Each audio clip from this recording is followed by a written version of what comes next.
Dragon's Dogma 2. Is it actually open world or is it a linear RPG? Ooh, we're gonna stir that pot tonight. We're gonna spark a little controversy and we're gonna have a little fun because that's what we're here for, to have fun while playing video games. And I am having a lot of fun playing Dragon's Dogma 2 despite the flaws. But one of the things that has become blatantly evident now that I'm in New Game Plus and I'm getting deeper and deeper into the game, which is the fact that this is not an open world RPG. It is a very linear RPG with some open world areas on the map.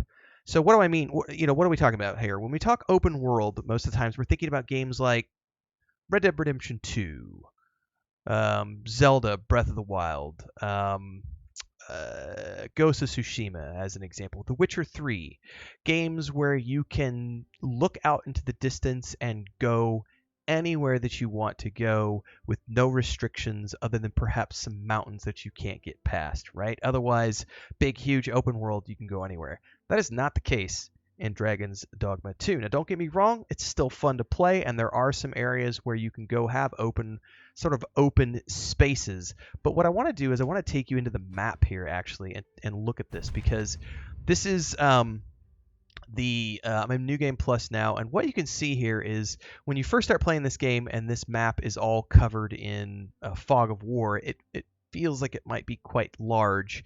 And then you start exploring it and you realize, oh, no, it's actually not, because you see these winding paths all around here.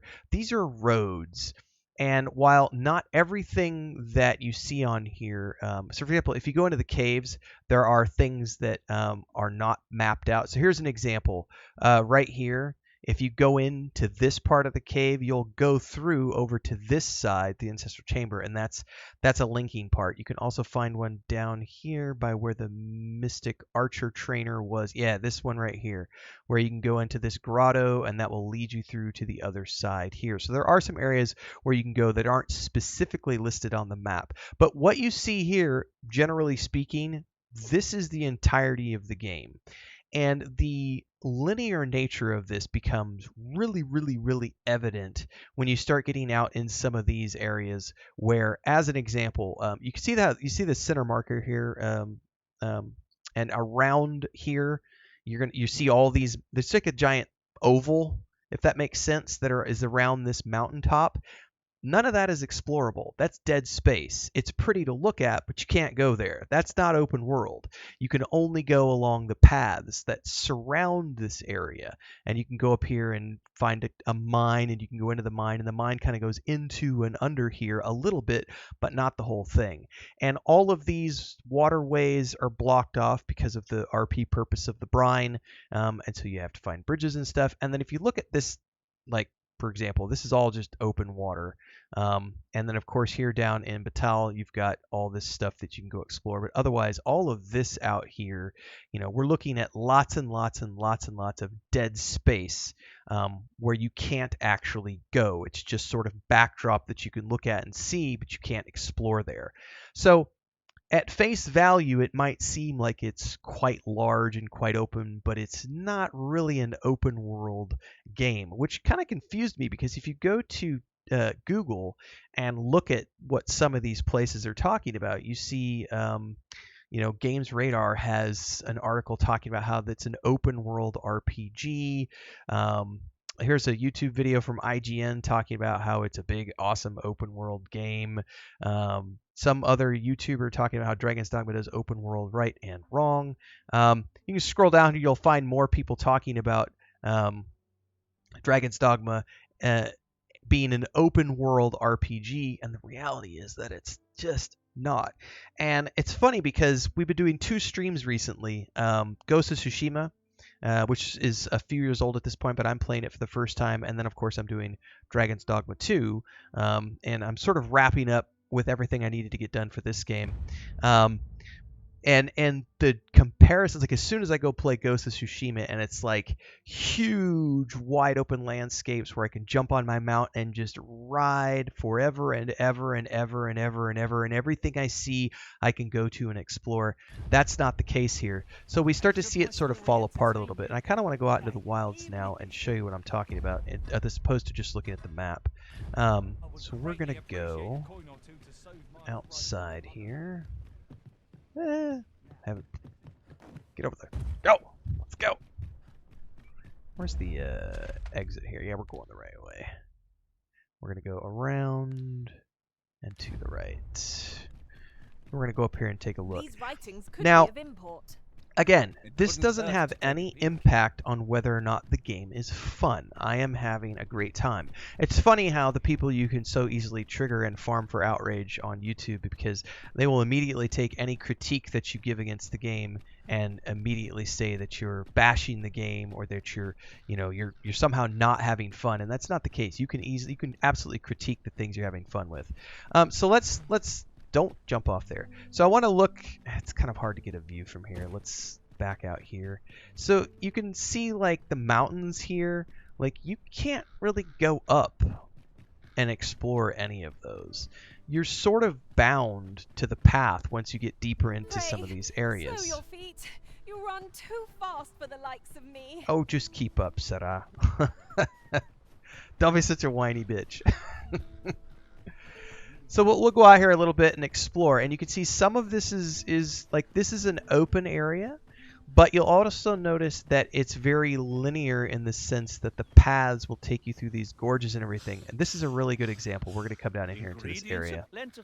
So suddenly the illusion of open world is already dispelled by the fact that we have impassable mountain walls here that are above us. Statue? And there are things, there's a campfire up there, so we can obviously find a path to get up there a little bit. I actually should pay attention. They're dead. While I've got it pinned. I'm not sure how much longer I can hold it.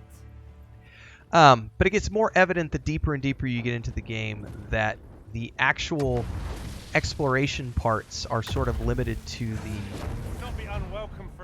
the pathing that they've got. And like I said, while you do have these open groves and stuff that you can explore, mostly you're confined to running on the roads. And when you talk about like the ox carts and the way you can fast travel and everything else, those are always going to stick to predefined routes, which kind of takes the open world nature of it away when you're always traveling by these predefined routes, as opposed to just being able to go wherever you want and have lots of fast travel points. Also, these goblins are super annoying.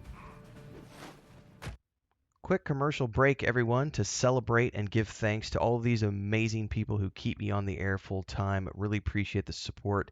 All you got to do is join as a member. You get access to private videos. You can also do super thanks on any upload, or super chats and stickers on any live stream or premiere you see.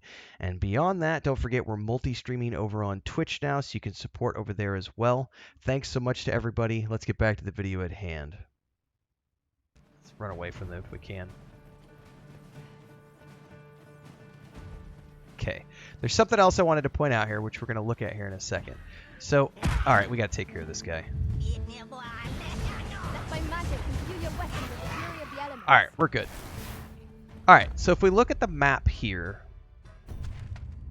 and we zoom in, you're going to notice that it looks big. We're on a path, and everything around us looks like it's, we've got these topographical maps that show, the peaks and the valleys and everything else. But when you open this up, you realize that it's actually not, because we're limited over here on the left by high ravine walls that lead to nowhere. Like, we can't get up top there. There's no way to get up top. And in some areas, like we saw a minute ago, you can go find a path that goes up halfway. But if you've never done game development, and this is something you learn very early on, is that from a development perspective, there's a lot of tools at your disposal to give the illusion of open world without it actually being open world. Things like impassable mountain walls, bushes that you can't get past. I just did, what was it, Robin Hood Sherwood Builders, which was more open world than Dragon's Dogma 2, but even it had areas where it's like you'll be running along and all of a sudden you can't go any further and you're just running up against these bushes that you can't get past anymore because that's like the end of where you're allowed to explore. So the size of this is bigger than Dragon's Dogma 1. But this goes back to something I was talking about in the video I made the other day, talking about how Dragon's Dogma 2 isn't as big as other RPGs that people are kind of equivalating it to. And the reason is because when you look at a game like Red Dead Redemption 2 or Ghost of Tsushima, Witcher 3, those types of games, those are true open world games where you can kind of go anywhere and see, and there's lots of places to go. And this one, it's kind of limited to, you've got a couple of major cities, some pathways between with some space on either side and some wider open areas. But for the most part, you are confined to the roads that you see and the areas directly surrounding those roads as you get down into the map and go from here. And again, you go to these caves, you'll find stuff that's not on, but like this whole area right over here, there's some caves and stuff in here that I haven't explored yet. But for the most part, this is largely nothing. And you look at all the edges of the map, like obviously there are things you can do. I don't want to spoil some stuff, but there's a lot of dead space on this map, which kind of spoils the illusion of it being an open world game because it's kind of not. It's very linear in the way it approaches things with the wide open spaces. Nothing wrong with that. It does help with draw distance and performance and things of that nature, especially if they're using LODs. I don't know. I actually don't even know how they're doing some of this stuff here because Unreal 5 kind of got away from using LODs and has a real-time shader engine, which is pretty amazing, the technology that's going into Unreal 5. Anyway, rambling discussion. Again, I'm having fun in the game, but I like to poke and prod because it's great for conversations and it triggers some people and I get to farm that outrage for views. And there's nothing wrong with that. It's how I make a living. So if you like my type of content and you haven't already done so, make sure to like, subscribe, hit the bell icon so you never miss an update. Daily streams happen between here and Twitch. There's a playlist for Dragon's Dogma 2. I'm still playing. There's a TikTok, there's a Twitter, there's all sorts of different places, Patreon, Discord. Check the links below. I'm going to see everybody in the next live stream or video. Keep having fun in Dragon's Dogma 2, everybody. It is a fun game despite its flaws. See you next time.